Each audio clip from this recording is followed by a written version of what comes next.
So we have seen in the previous lecture that there is an average rate of change.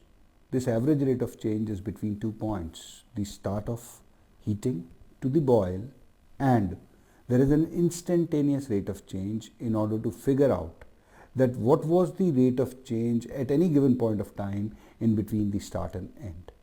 Welcome to lecture 3.4 of module 3, Mathemagic 2.0. By now we know what is the slope of a secant means and what is the slope of a tangent means. So we are going to talk about a word which is known as derivative. The slope of the tangent for any function at a given point of view or at any given point gives you the instantaneous rate of change, and that is nothing but the derivative. Let's look. So we have seen that change or the rate of change can be assessed by a secant slope. It can also be assessed by a tangent slope. Means this is the secant slope of the secant. We have seen that if this is the scenario between these 2 points, the slope of the line joining these 2 points would be the secant slope, and slope at a particular point of the tangent which is touching at this point of time, this would be the tangent slope. Now this secant slope would imply the average rate of change, whereas this particular tangent slope would imply or would reveal the instantaneous rate of change. Now we know that slope of the secant is given by delta y, that is this direction, change in delta y divided by delta x, that is change in this or horizontal, the input side for our all understanding. But the slope of the tangent is given by limit. Now this is very important, that the delta x is approaching 0, because actually we are focusing on a singular point approach, so this has to be there, that delta x is approaching 0, then it will be delta y divided by delta x.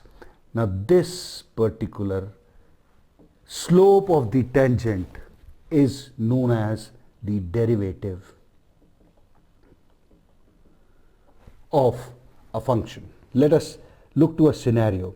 Now if this is the input, we all know, and this is the output side, the derivative would always be depicted, this output side is nothing but fx. This is the output of the function, and for a given input, x, this is the output at that particular input. So the derivative can be either depicted by f prime x. This prime shows that this is the derivative. This can also be depicted by y prime, because the output or the function is depicted by y, and this can also be depicted by dy by dx. This is nothing but a representation stating that derivative of y, because this is the function, this is the function or output of the function, this is the output of the function, derivative of y with respect to x. Now x is nothing but the input. Very, very important. Either it can be f prime, or it can be y prime, or it can be notated by dy by dx. Let us look a very, very plain and simple example. Now let there be a function fx, and the value of the function be x square. Very plain and simple kind of thing.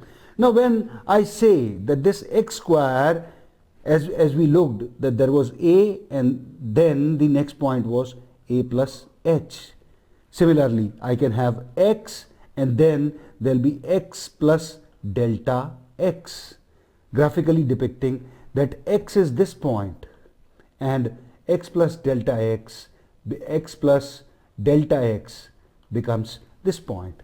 So we can have that if the function is x square, the function at x plus delta x would be equal to x plus delta x whole square, because this is the function. So x plus delta x would be the thing.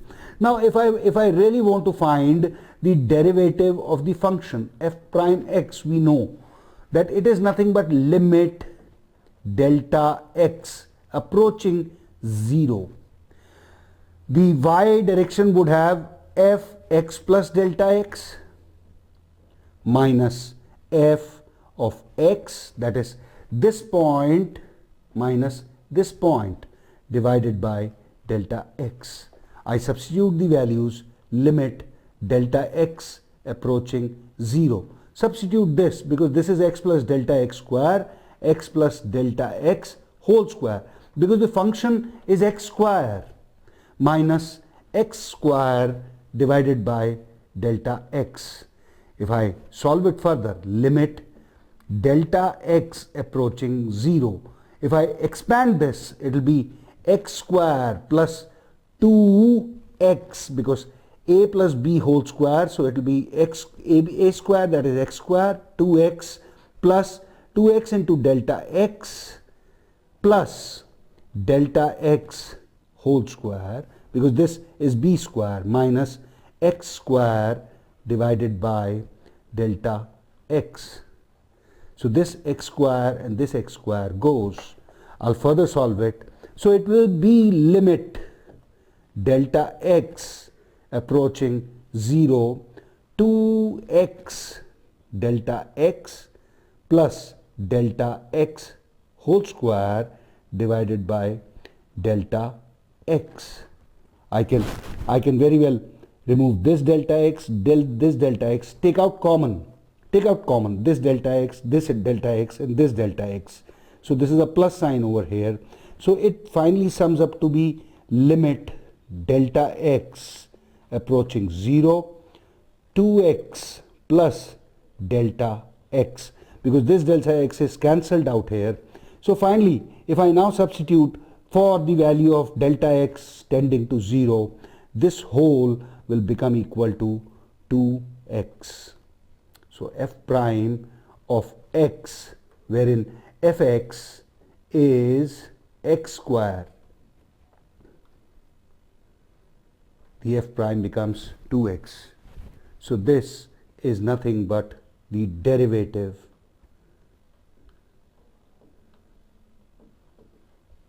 of function x square.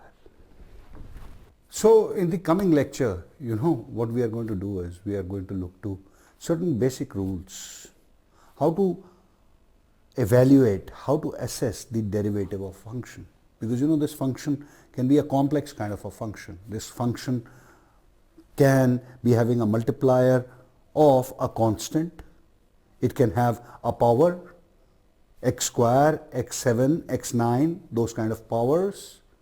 It can be summation or subtraction of two basic functions. Function A is added to function B. It can be multiplication of two functions of the same variable. So it can be the division, one function sitting over another function. There are certain rules which makes our life a little easier when we are evaluating the derivative. I'll see you in the next lecture. Thank you.